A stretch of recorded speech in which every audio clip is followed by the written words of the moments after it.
संध्या आरती का समय हो चला था। दिव्या ने शलभ से कहा, सुनो जी, यहीं गंगा तट पर बैठकर संध्या आरती देखने का मन है। शलभ ने कहा, ठीक है। वे सब गंगा तट पर पड़े एक खाली तख्त पर बैठ गए। कुछ पल बाद ही गंगा जी की संध्या आरती में शामिल होने के लिए गंगा तट पर लोगों की भीड़ इकट्ठी होनी शुरू हो गई। तभी एक वृद्धा शलभ के पास आई और बोली, बेटा, क्या यहाँ तख्त पर बैठने के लिए मुझे थोड़ी सी जगह मिल सकती है?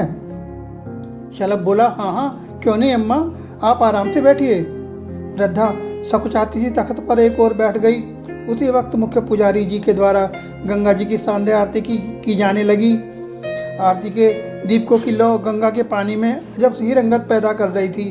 घंटों और घड़ियालों की मधुर ध्वनि वातावरण को और ज़्यादा पवित्र बना रही थी। इस अद्भुत दृश्य को देखकर शलभ व दिव्या का मन श्रद्धा से भर उठा। तभी तख्त से उठकर बेटे आकाश का हाथ पकड़कर दिव्या आरती करते हुए पुजारी जी के पास तक चली गई। आरती की समाप्ति पर जब शलभ ने अपनी बगल की तरफ देखा तो वह बुरी तरह चौंक पड़े। अरे, ये बूढ़ी माँ तो तख्त पर बेहोश पड़ी है। वह घबरा से गए। आसपास लोगों की काफ़ी भीड़ थी, पर मानो किसी से कोई लेना देना नहीं था। इतने में आकाश के साथ दिव्या वहाँ आई। वृद्धा को तख्त पर मूर्छित पड़े देखकर उसने शलभ से पूछा, क्या हुआ इन्हें? पता नहीं कैसे बेहोश हो गई हैं ये। शलभ ने दौड़कर तत्काल गंगा में से जल अंजलि में भरा और वापस लौटकर जल के कुछ छींटे तख्त पर बेहोश पड़ी वृद्धा स्त्री के मुख पर मारे। कुछ पल बाद जब एक कराह के साथ वृद्धा ने आंखें खोली तो दिव्या और शलभ को चैन सा आया। दिव्या ने पूछा वृद्धा से, माँ जी, क्या हो गया था आपको? सुनकर वृद्धा की आंखें भर आईं तो शलभ ने उनके कंधे पर स्नेह से हाथ रखते हुए कहा, अम्मा, बताओ तो सही, आप अचानक से कैसे बेहोश हो गई थी? शलभ के द्वारा अपनेपन के बोल सुनकर वृद्धा फूट फूट कर रोने लगी। दिव्या ने उन्हें चुप कराना चाहा तो शलभ ने उसे इशारे से ऐसा करने से रोक दिया। कुछ देर तक रोने के पश्चात जब वृद्धा स्वामी चुप हुई तो शलभ ने उनसे कहा, अब बताओ अम्मा, आपको क्या परेशानी है? इस पर वृद्धा नजरें झुकाकर धीमी आवाज़ में बोली, मैं यहाँ इस वक्त आत्महत्या करने के इरादे से आई थी बेटा। ये आप क्या कह रही हैं अम्मा? दिव्या और शलभ एक साथ बोले। रुआसी सी वृद्धा तब कहने लगी, मैं सच कह रही हूँ, मुझे पता था कि कुछ देर बाद यहाँ पर गंगा मैया की आरती होने वाली है, इसलिए गंगा मैया को अपना अंतिम प्रणाम करने की इच्छा से यहाँ तुरंत तख्त पर बैठ गई थी। सोचा था आरती के बाद गंगा मैया की गोद में जल समाधि ले लूँगी, पर मैं यह सब कर पाती इससे पहले ही मैं बेहोश हो गई। इस तरह यहाँ भी मेरा दुर्भाग्य आड़े आ गया। वृद्धा की दुख भरी बातों को ने दिव्या और शलभ को बुरी तरह हिलाकर रख दिया। शलभ ने वृद्धा से कहा, अम्मा, आत्महत्या करना पाप होता है, आपके मन में यह विचार आया कैसे? बेटा, मैं भी जानती हूँ कि आत्महत्या करना पाप होता है, पर मैं क्या करती, इसके सिवा मेरे सामने अब कोई दूसरा रास्ता था ही नहीं। ऐसी भी क्या मजबूरी थी अम्मा? सुनकर वृद्धा चुप रही। तब शलभ ने वृद्धा की दोनों हथेलियाँ अपने हाथों में लेकर स्नेहपूर्वक उससे कहा, अम्मा, सच सच बताइए, आप क्यों आत्महत्या करना चाहती थी? शलभ के अपनत्व भरे भाव को वृद्धा ने समझा। वे नजरें झुकाकर बोली, बेटा, मैं यहाँ एक वृद्धाश्रम में रहती हूँ। इस पर दिव्या ने उनसे पूछा, माँ जी, क्या आपके परिवार में कोई नहीं है? वृद्धा दर्द भरे स्वर में बोली, ऐसा नहीं है बेटी, बेटा, बहू, पोती, पोते होते हुए भी इस संसार में मेरा कोई नहीं है। शलभ ने पूछा, ऐसा क्यों अम्मा? आपका बेटा आपकी कोई खैर खबर नहीं लेता क्या? बेटा, वह मेरी खैर खबर रखता तो मुझे इस तरह वृद्धाश्रम में क्यों रहना पड़ता? मेरा बेटा आज से 3 साल पूर्व गंगा स्नान के बहाने यहाँ लाया था, फिर लावारिस हालत में बीमार गंगा तट पर मुझे छोड़कर चला गया था, फिर वह लौट कर नहीं आया। सुनकर शलभ और दिव्या हक्के बक्के रह गए। शलभ के मुंह से निकला, हे भगवान, कोई बेटा अपनी जन्मदात्री माँ के साथ ऐसा कैसे कर सकता है? दिव्या ने वृद्धा से कहा, माँ जी, बड़ा ही निष्ठुर निकला आपका बेटा तो। सुनकर वृद्धा की आंखों में आंसू झिलमिलाने लगे, उनका गला भर आया। कुछ देर चुप रहने के बाद वृद्धा बोली, बेटा, मेरे पास बस एक थैला था, उस थैले में 5000 रुपये और मेरी सर्विस बुक व पेंशन बुक थी। शलभ ने चौंक कर कहा, और पेंशन बुक? क्या आप सर्विस करती थी अम्मा? हाँ बेटा, मैं सरकारी स्कूल में टीचर थी। रिटायरमेंट के बाद मुझे पेंशन मिलती है।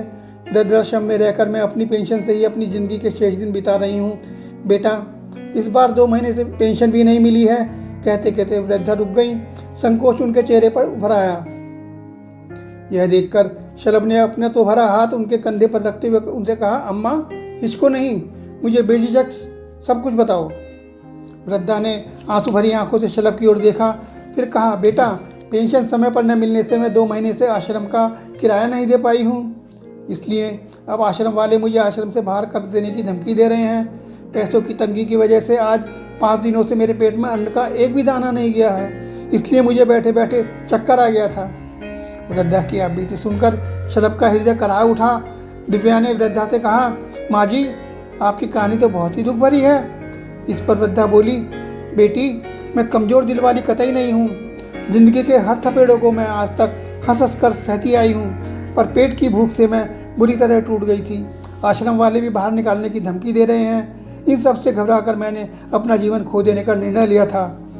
शलभ ने वृद्धा से कहा, अम्मा, वादा करो कि आज के बाद आपके मन में आत्महत्या का विचार कभी नहीं आएगा। इस पर वृद्धा निराशा भरे स्वर में कह उठी, बेटा, इस संसार में मेरा कोई भी तो नहीं है, फिर किसके सहारे जीने की आशा करूं? आप ऐसा क्यों कहती हैं अम्मा? आज से मैं आपका बेटा हूं।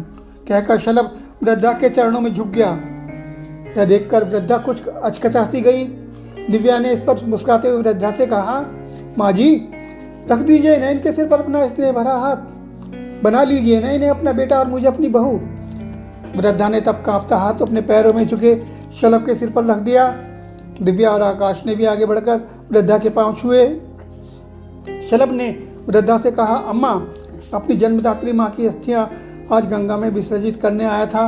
मैं कितना किस्मत वाला हूँ कि आज ही गंगा मैया ने मुझे दूसरी माँ दे दी। अम्मा, अब आप इस संसार में अकेली नहीं हैं, अब आपका भी एक भरा पूरा परिवार है। अब शलभ ने सबसे पहले वृद्धा को खाना खिलाया। इसके बाद शलभ ने वृद्धा से कहा, अम्मा, अब आप क्या वृद्धाश्रम चलते हैं? वहाँ किस लिए बेटा? वृद्धा ने पूछा तो शलभ ने कहा, अम्मा, आप हमें पहले वहाँ ले तो चलिए। दिव्या और शलभ के बार बार आग्रह करने पर तब वृद्धा उन्हें उस वृद्धाश्रम में ले गई जहाँ वे रहती थीं। वृद्धाश्रम में वृद्धा के जैसे परिवार के ठुकराए अनेक स्त्री पुरुष, कोई अपने बेटे बहुओं से तंग आकर वहाँ रह रहा था तो कोई अपने उसके द्वारा ठुकराए जाने पर वहाँ रह रहा था। शलभ ने वृद्धा से कहा, अम्मा, आप अपना सामान समेट लो, आप हमारे साथ हमारे घर चल रही हैं। यह सुनकर वृद्धा चौंकी। उन्होंने कांपती आवाज़ में शलभ से कहा, क्या तुम क्या कह रहे हो बेटा? शलभ बोला, मैं वही कह रहा हूँ अम्मा जो आपने सुना है, आप हमारे साथ चल रही हैं। यह कैसे हो सकता है बेटा? मैं तुम्हारे साथ कैसे जा सकती हूँ? लाख कहने पर भी वृद्धा शलभ व दिव्या के साथ चलने को तैयार नहीं हुई। तब आकाश ने उनका आंचल पकड़कर उनसे कहा, दादी माँ, इतना ठीक नहीं है, आपको हमारे साथ चलना ही होगा। क्या अपने पोती की बात नहीं मानोगी? इस पर वृद्धा ने आकाश को सीने से लगा लिया और रोने लगी। रोते रोते उन्होंने शलभ के साथ चलने की स्वीकृति दे दी। तब शलभ ने वृद्धा का आश्रम का बाकी किराया चुकाया और वृद्धा को अपने घर ले आया। अब शलभ, दिव्या, आकाश सभी वृद्धा का खूब ख्याल रखते। वृद्धा माँ बार बार शलभ से कहती, बेटा, जिस बेटे को मैंने जन्म दिया वह तो नालायक निकल गया। मेरी किस्मत अच्छी थी जो दूसरे बेटे के रूप में तू मुझे मिला। तू जुग जुग जिए बेटा। इस पर शलभ उससे कहता, अम्मा, यह आपकी नहीं मेरी किस्मत थी जो एक माँ के जाने पर मुझे आपके रूप में दूसरी माँ मिली। माँ, आपका वो बेटा अभागा था जो उसने आपके साथ ऐसा किया। यह सुनकर वृद्धा शलभ की खूब भलैया लेती और उसे खूब आशीर्वाद देती। अगर आपको यह कहानी पसंद आई है तो आप वीडियो को लाइक कीजिए, शेयर कीजिए और चैनल को सब्सक्राइब कीजिएगा।